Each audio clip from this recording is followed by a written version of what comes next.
जब अंग्रेज भारत आए थे तब भारत और हिंदू समाज की स्थिति क्या थी?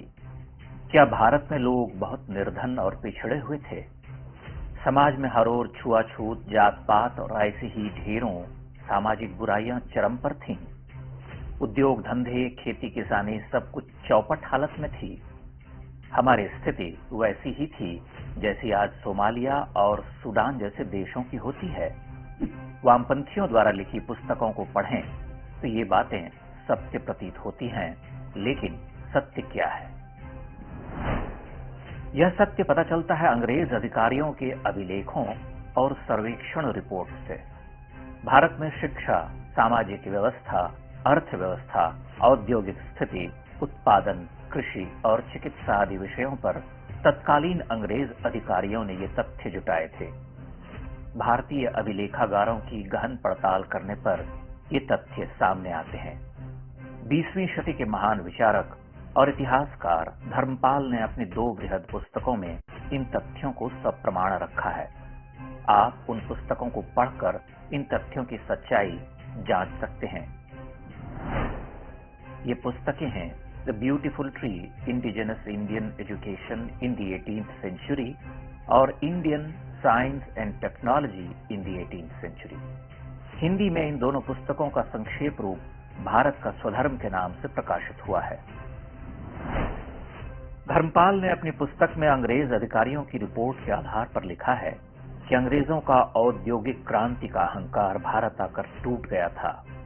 जिस लौह इस्पात के दम पर वे नवनिर्माण कर रहे थे, उसे ढालने का इतिहास भारत में उनसे अधिक उन्नत और प्राचीन था। उत्तर प्रदेश के अतिरंजन खेड़ा में कम से कम ईसा से 12वीं शती पूर्व लोहा ढालने के प्रमाण मिलते हैं। ईस्ट इंडिया कंपनी के मेडिकल ऑफिसर डॉक्टर हेलेनस स्कॉट ने वर्ष 1794 में ब्रिटिश रॉयल सोसाइटी के अध्यक्ष सर जे बैंक्स को भारतीय इस्पात का नमूना भेजा। वहां के अनेक विशेषज्ञों से उसका परीक्षण कराया गया। पाया गया कि यह ब्रिटेन के सर्वोत्तम इस्पात की टक्कर का है। ध्यान देने वाली बात यह थी कि ब्रिटेन में इस्पात बनाने की प्रचलित विधि में 14 से 20 दिनों का समय लगता था, जबकि भारत में वही काम 2.5 घंटे में पूरा कर लिया जाता था। भारत में वहां प्रयुक्त ताप से बहुत कम ताप पर ही अच्छी गुणवत्ता का इस्पात बना लिया जाता था। भारतीय समाज में लौह इस्पात बनाने की यह दक्षता देखकर अंग्रेज चकित रह गए थे।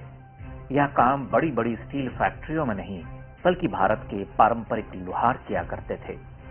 अंग्रेजी अभिलेखों के अनुसार ही 18वीं 19वीं शती में भारत में लगभग 10,000 लौह भट्टियां थीं।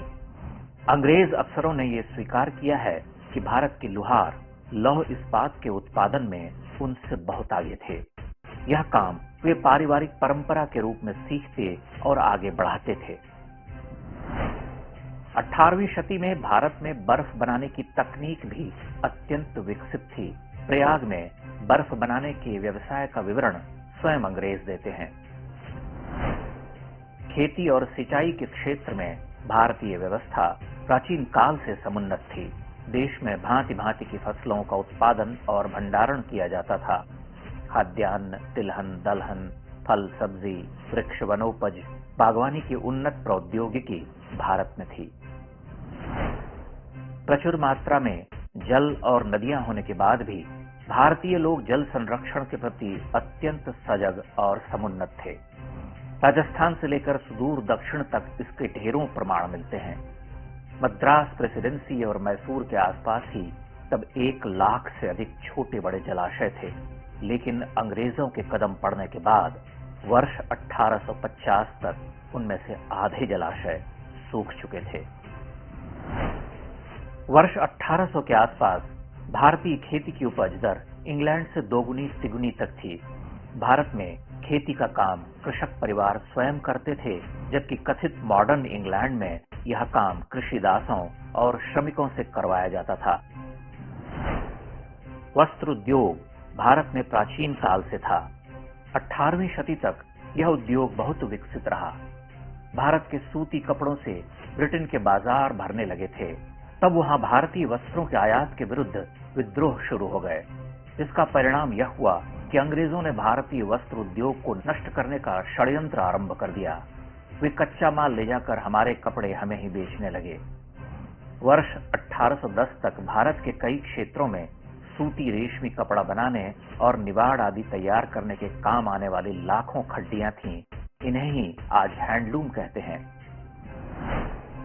आप यह जानकर दंग रह जाएंगे कि 18वीं शती तक भारत में चेचक का देसी टीका उपलब्ध था। यह टीका भारत में व्यापक रूप से प्रयोग में लाया जाता था।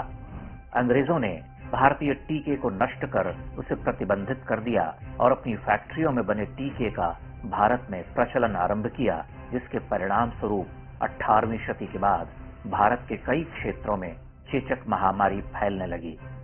हजारों लाखों मृत्यु होने लगी। उससे पहले भारत में पारंपरिक टीका सर्वसुलभ था, जिससे चेचक की सही रोकथाम हो जाती थी। यह बात भी अंग्रेजी अभिलेखों में दर्ज है।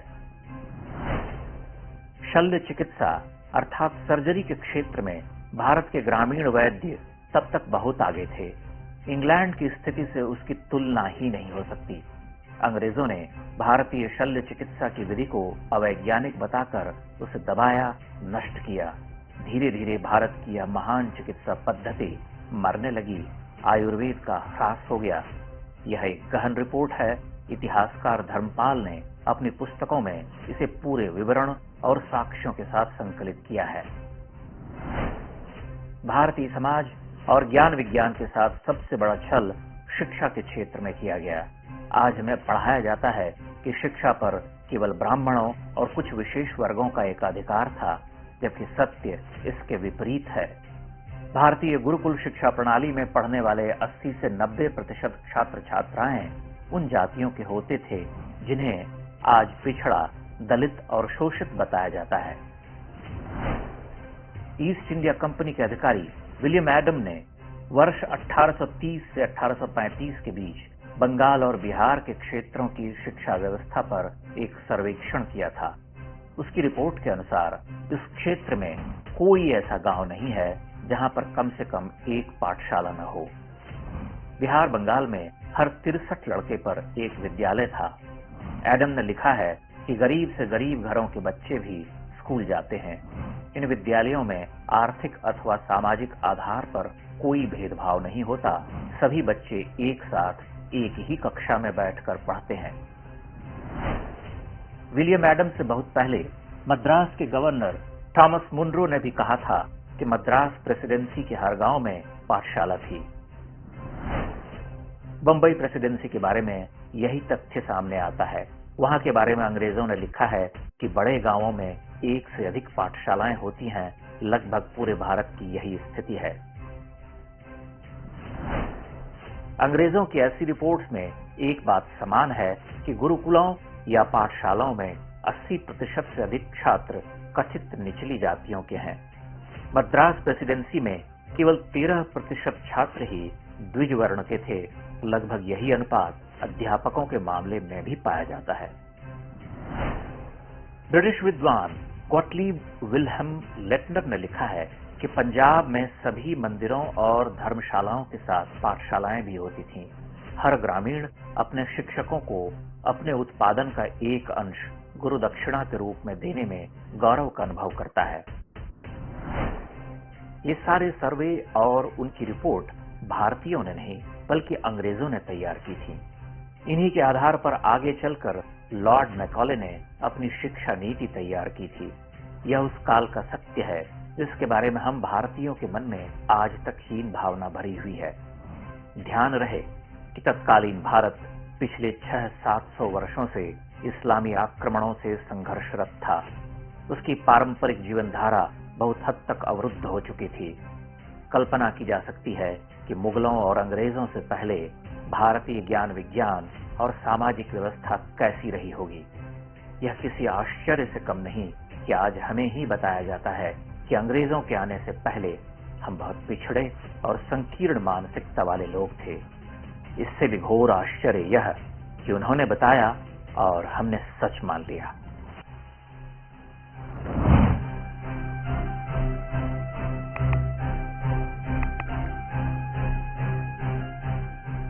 इंडेक्स ऑनलाइन के वीडियो समाज को समर्पित हैं। आप इनको डाउनलोड करके जैसे चाहे वैसे प्रयोग कर सकते हैं। चाहे तो आप हमारे टेलीग्राम चैनल से जुड़ सकते हैं। वहां सारे नए पुराने वीडियो आपको मिल जाएंगे। हमारे सोशल मीडिया लिंक हर वीडियो के डिस्क्रिप्शन में होते हैं।